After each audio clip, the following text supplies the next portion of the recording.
Assalamualaikum warahmatullahi wabarakatuh. Selamat pagi, yang terhormat Bapak dosen pembimbing mata kuliah kewirausahaan. Puji syukur kita panjatkan kepada Tuhan Yang Maha Esa atas rahmat berupa kesehatan, sehingga kelompok kami dapat berkumpul untuk mempresentasikan hasil kerja kami selama semester. Sebelumnya saya akan memperkenalkan terlebih dahulu nama kelompok kami. Yang pertama saya, Yonatan Rangga, sebagai moderator. Yang kedua, Teh Surya Maulana, dan yang ketiga, Lisa Febrian. Materi pembahasan. Yang pertama, latar belakang pemilihan ide usaha. Yang kedua, profil toko online. Yang ketiga, proses usaha. Dan yang keempat, hasil penjualan online dan laporan keuangan. Next. Yang pertama, latar belakang usaha.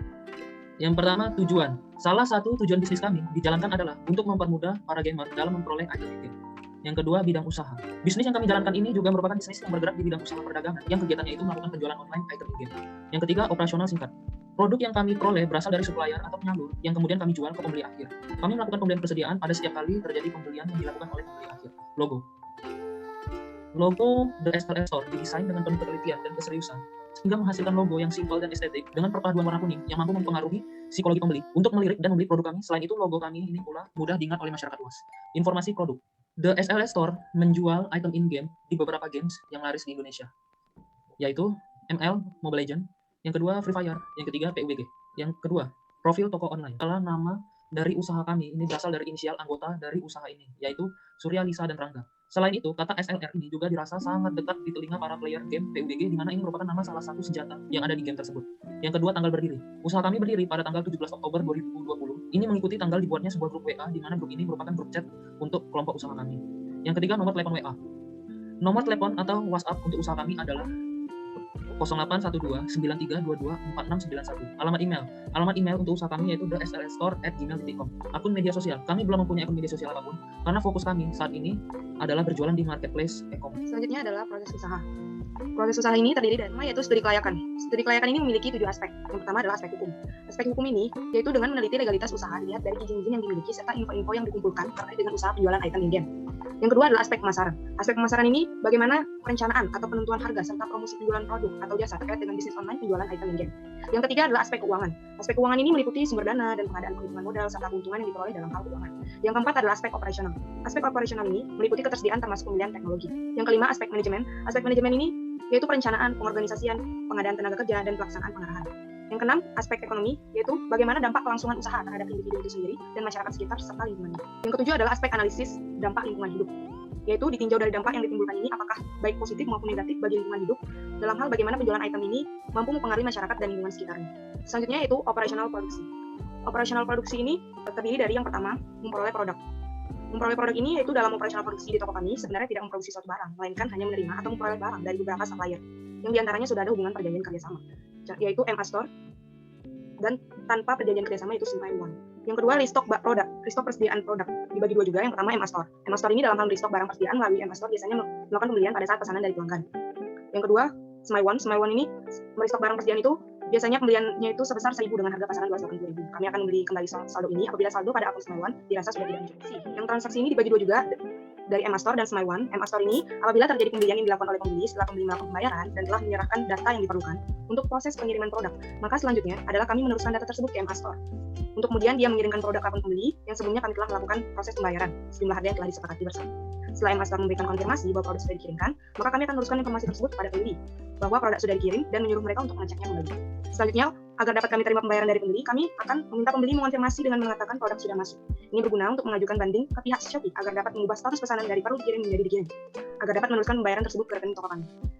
Kalau melalui Simpai One, untuk transaksi dengan Simpai One ini, setelah pembeli melakukan pembayaran dan telah menyerahkan data yang diperlukan untuk proses pengiriman produk, maka selanjutnya kami menginput data pembeli tersebut ke dalam sebuah website milik Simpai One, smile.one. Setelah menginput data tersebut, selanjutnya kami melakukan pembayaran menggunakan saldo yang ada di akun smile.one.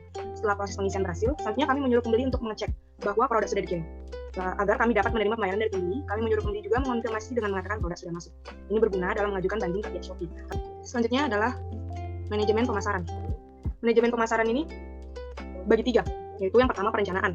Perencanaan ini yaitu kami membuat suatu perencanaan di mana targetnya ini adalah orang-orang yang berada di seluruh provinsi di Indonesia, lebih tepatnya mencakup lebih atau sama dengan dari 5 provinsi. Yang kedua, pengimplementasian. Pengimplementasian ini mencapai target tersebut. Dalam mencapai target tersebut, kami membuat suatu rencana, yaitu dengan mengajak mereka untuk berbelanja di toko online kami. Mereka yang dimaksud ini adalah para players atau gamers dari 3 games yang populer di Indonesia, yaitu PUBG, ML, dan FF. Tempat dan waktu yang dibutuhkan adalah biasanya di in-game, dengan rentang waktu saat bermain game. Tapi juga bisa di luar in-game, dan di luar saat bermain game, yaitu bisa di media sosial seperti FB, WA, dan Instagram, serta lingkungan sekitar rumah. 3 adalah pengawasan atau pengontrol. Dalam mengawasi perkembangannya, kami biasanya mengawasi secara berkala, yaitu dengan melihat penambahan jumlah viewers dan pembelian dari produk kami di toko online. Selain itu, kami juga menjaga hubungan baik dengan target pelanggan kami. Selanjutnya adalah manajemen keuangan. Manajemen keuangan ini dibagi 2, yaitu perolehan dana. Perolehan dana ini yang pertama dari hasil penjualan, yang kedua yaitu dari uang pribadi. Uang pribadi ini misalnya modal yang kita dapat dari hasil penjualan. Terus yang kedua adalah pengelolaan dana. Pengelolaan dana ini dibagi 2 lagi, yaitu yang pertama mengelola hasil penjualan. Dalam mengelola hasil penjualan ini, kami menyimpan saldo di rekening toko sampai dirasa nominalnya memang sudah harus diambil untuk diputar kembali menjadi modal. Yang kedua adalah pembagian keuntungan. Apabila terjadi keuntungan, maka kami akan membagi keuntungan tersebut secara rata. Lalu, kelas usaha selanjutnya itu manajemen SDM. Manajemen SDM ini memiliki tugas dan tanggung jawab masing-masing antara anggota. Yang pertama, Teh Surya Maulana Putra memiliki tugas yang pertama melayani pelanggan atau calon pembeli dengan respon yang cepat dan beretika. Yang kedua, memastikan data akun pelanggan sudah benar. Baru memastikan transfer uang ke supplier sudah valid dan benar.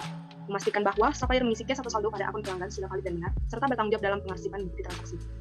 Yang kedua, Yonatan Rangga memiliki tugas melayani pelanggan atau calon pelanggan dan dengan merespon yang cepat dan beretika. Memastikan data atau akun sudah benar, serta bertanggung jawab dalam mengelola keuangan dan pencatatan dari setiap transaksi. Yang terakhir, Lisa Febriani yang bertugas melayani pelanggan atau calon pelanggan dengan respon yang cepat dan beretika. Memastikan data akun pelanggan sudah benar, serta bertanggung jawab dalam marketing atau pemasaran produk. Selanjutnya, yaitu dibagi 2, pelatihan dan pemberian imbalan. Pelatihan terdiri dari tekad dan kemauan. Pelatihan ini kami tidak memiliki pelatihan khusus, namun hanyalah tekad dan kemauan yang besar dalam mengurus usaha ini. Tanpa adanya tekad dan kemauan, usaha tidak akan berjalan tentunya. Yang kedua adalah pemberian imbalan. Pemberian imbalan ini apabila kami mendapatkan keuntungan serta rugi, kami akan membaginya secara rata. Lalu untuk hasil penjualan online dan laporan keuangan akan dijelaskan oleh Teh Surya Maulana. Pada Surya, dipersilakan. Baiklah, terima kasih kepada Lisa Febriani. Baiklah, saya akan melanjutkan presentasi ini dengan materi pembahasan yang keempat, yaitu mengenai hasil penjualan online dan laporan keuangan. Nah, untuk hasil penjualan, di sini terdapat histori penjualan selama usaha kami ini beroperasi. Adapun hasil penjualan yang telah mencapai beberapa provinsi yang ada di Indonesia adalah seperti di Riau, Kepulauan Riau, Sumatera Utara, dan telah mencapai juga ke Sulawesi Barat dan Jawa Barat. Nah, untuk hasil penjualan yang ini, kami menampilkan saldo di salah satu e-commerce, yaitu saldo dari toko kami di Shopee.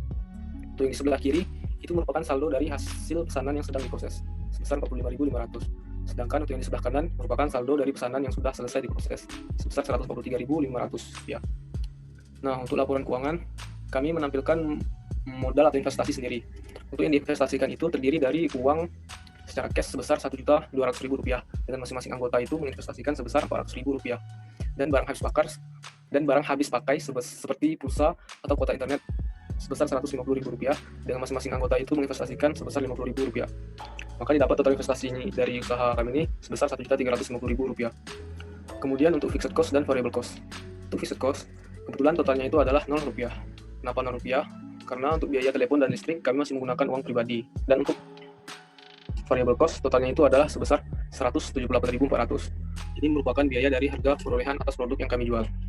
Untuk sales revenue yang terjadi selama usaha kami berjalan, totalnya itu adalah sebesar Rp189.000. Kemudian untuk laporan laba rugi dari usaha kami, di sini kami mendapatkan laba atau keuntungan itu sebesar Rp10.600. Yang terakhir, yaitu membahas terkait BEP, ROI, dan PBP.